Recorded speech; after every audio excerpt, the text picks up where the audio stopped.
Kalau menetapkan tujuan saja kalian tidak berani, apalagi tidak mau, ya gimana kalian bisa maju? Bagaimana kalian bisa meningkat? Berkeinginan saja tidak berani, ya gimana kalian bisa berkembang? Harus berani ya mulai besok. Kalian akan jadi orang besar kalau memang bercita-cita besar. Kalau tidak, ya kalian akan di situ-situ saja. Sekarang kita masuk ke tujuan. Kalau tujuan lebih konkret. Kalau makna lebih filosofis. Sekarang kita masuk ke tujuan. Gimana caranya menetapkan tujuan? Yuk kita mulai mikir target hidup kita. Ini yang kadang kalian maknai sebagai cita-cita.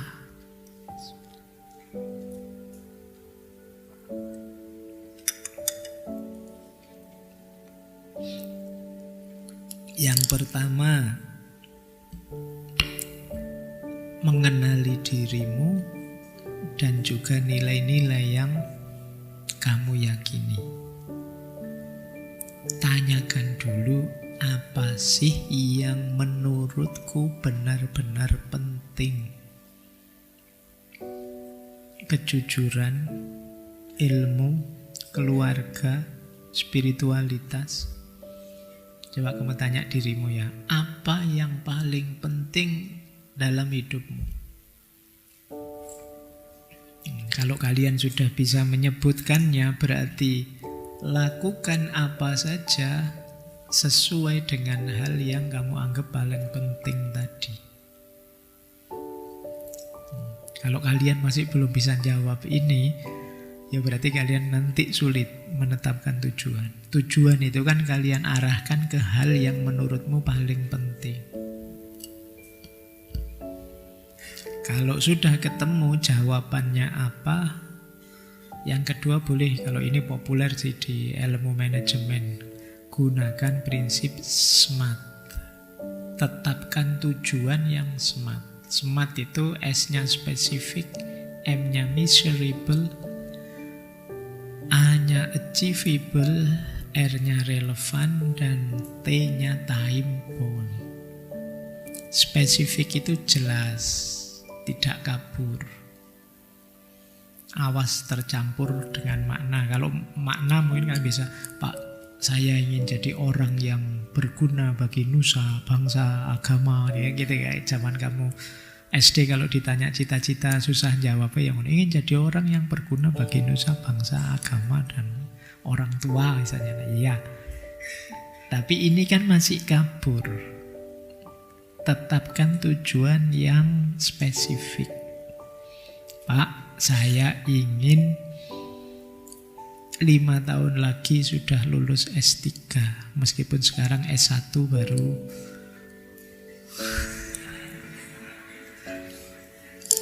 Lu sopo ngerti kan, setelah lulus S1 semester akhir tiba-tiba S2 terus langsung S3. Ini jelas, spesifik.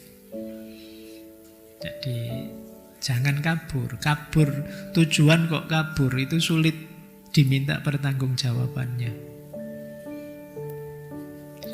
Kapan kamu ngelamar aku? Ya nunggu kalau Allah memberi hidayah ya. Ayo tidak spesifik, susah. Nanti ya kalau Allah menghendaki, kalau sudah takdirnya ketemulah kita. Itu mungkin itu bahasa-bahasa filosofis. Kalau untuk tujuan spesifik, aku ingin tahun depan kita sudah menikah. Nah, itu spesifik. Yang ada calonnya ya. Jadi bukan yang kabur. Kan banyak itu yang tujuannya sih jelas tapi masih kabur. Kaburnya itu, Pak, insya Allah tahun ini saya tekadi nikah, Pak. Lah calonnya ada? Belum, Pak. Itu ya doae. Berarti ya targetmu loncat, itu targetnya tahun ini saya dapat calon, Pak. Nah itu mending. Jadi calonnya belum ada kok targetnya nikah. Nah spesifik itu namanya. Yang kedua measurable, bisa diukur.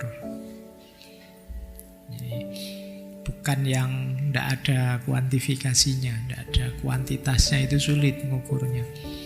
Kayak tadi loh, saya dapat pasangan misalnya, itu kan ngukurnya jelas. Oh, kalau nggak dapat ya berarti dia gagal, tujuannya tidak tercapai. Lulus S3 itu kan ngukurnya gampang.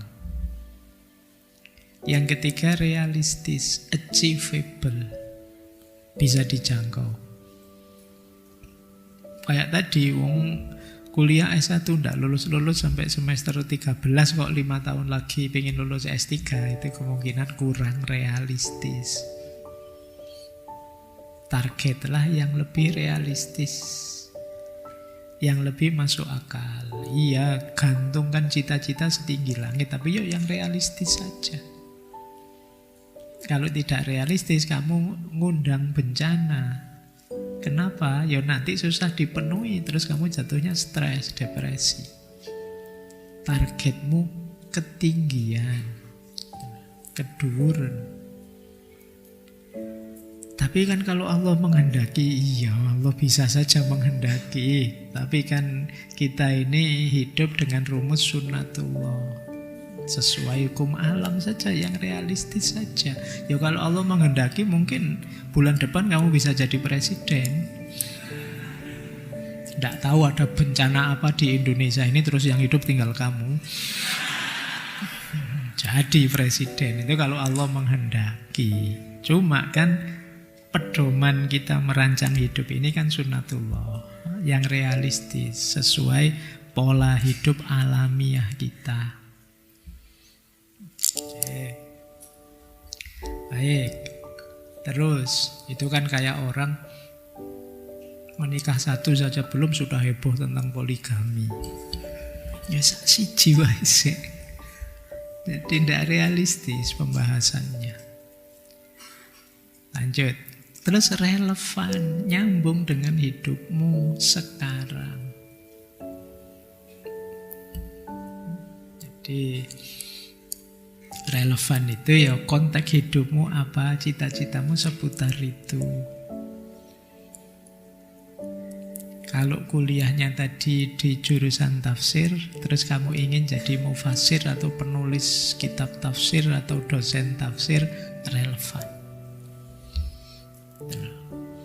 Kuliah jurusan filsafat pengen jadi dokter, tidak relevan. Tidak cocok yang kamu lakukan dengan tujuanmu. Ya, jadi yang wajar-wajar saja, itu makanya istilahnya smart, yang cerdas lah. Terus time bound, ada tenggat waktunya. Kenapa diberi tenggat waktu lebih bagus? Ya biar jelas pencapaiannya. Misalnya, saya ingin menulis buku 2 tahun ke depan selesai. Itu lebih jelas daripada kamu cuma umum.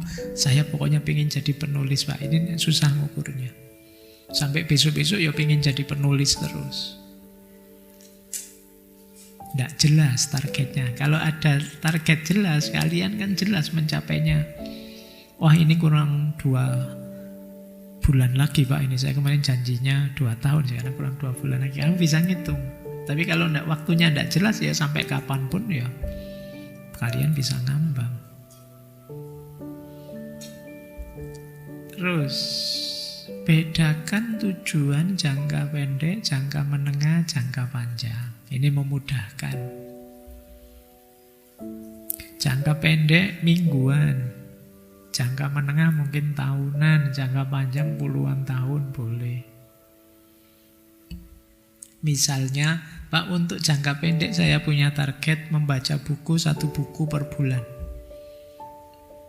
Minimal 1 bulan saya menamatkan 1 buku, ini jangka pendek. Jangka menengah tahunan. 3 tahun lagi saya harus lulus kuliah, Pak. Ini tahunan. Atau jangka panjang 10 tahun. 10 tahun lagi saya harus mapan sudah, Pak. Punya rumah, punya keluarga, dan karirnya sudah stabil. Ini namanya jangkanya jelas, tujuannya jelas, biar tidak kecampur-campur.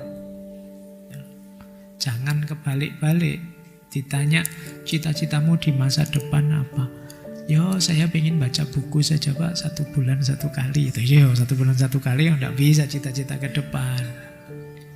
Cita-cita ke depan ya pada akhirnya saya ingin jadi apa? Lurah, ingin jadi dosen, ingin jadi ketua RT, apa-apa. Tujuan jangka panjang, bukan yang harian, mingguan, bulanan. Kemudian refleksi diri secara rutin. Tujuan itu bisa saja situasi berubah. Yang semula realistis jadi tidak realistis. Saya pengen Pak lulus itu kuliah ini 4 tahun harus sudah lulus. Kok yang dilalah diberi sakit oleh Allah lama. Tidak jadi. Ini namanya evaluasi. Ya jangan ngotot, kalau memang ada perubahan ya kita ubah sesuai dengan situasi. Jadi biar tidak putus asa. Karena dari realistis jadi tidak realistis itu kan berat. Kalau kita kaku menyikapi situasi, ya hasilnya malah kita susah sendiri. Terus tautkan dengan makna hidup. Jadi kita sudah punya makna, tujuannya yang nyambung dengan makna. Misalnya aku ingin jadi guru, tujuanku jadi guru. Kenapa? Karena menurutku hidupku berharga kalau aku bisa mencerdaskan generasi.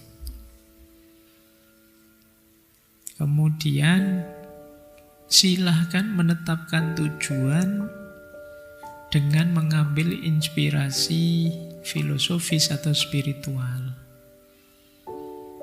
Misalnya Pak, tujuan hidup saya adalah mengabdi pada Allah, beribadah, ya monggo saja. Atau mengabdi ini tujuan jangka selamanya, jangka panjang Pak, mulai sekarang sampai besok. Sementara yang pendek, yang kuliah ya tujuan saya lulus 4 tahun lagi, yang baca buku ya 1 bulan. Silakan saya kalian atur mana tujuan yang menurutmu cocok, sesuai. Baik, mungkin setelah ini teman-teman boleh ya oret-oret di kamarnya masing-masing, tujuan hidupmu apa. Bikin yang smart, cerdas tadi ya. Yang jelas, yang realistis, yang terukur, yang relevan, dan waktunya jelas. Kalau tidak terpenuhi Pak, dievaluasi. Kenapa kok tidak terpenuhi? Sebabnya apa? Pak, saya itu cuma target setiap hari ngaji 1 lembar saja, kok tidak bisa ya Pak, misalnya. Oh, coba dicek, kenapa kok sampai begitu? Distraksinya apa? Kemudian yang membuatmu sering menunda-nunda apa? Akar masalahnya dari luar atau dari dalam dirimu? Jadi cari, kalau sudah ketemu, diperbaiki. Kalau menetapkan tujuan saja kalian tidak berani, apalagi tidak mau, ya gimana kalian bisa maju? Bagaimana kalian bisa meningkat? Berkeinginan saja tidak berani, ya gimana kalian bisa berkembang? Harus berani ya mulai besok. Kalian akan jadi orang besar kalau memang bercita-cita besar. Kalau tidak, ya kalian akan di situ-situ saja.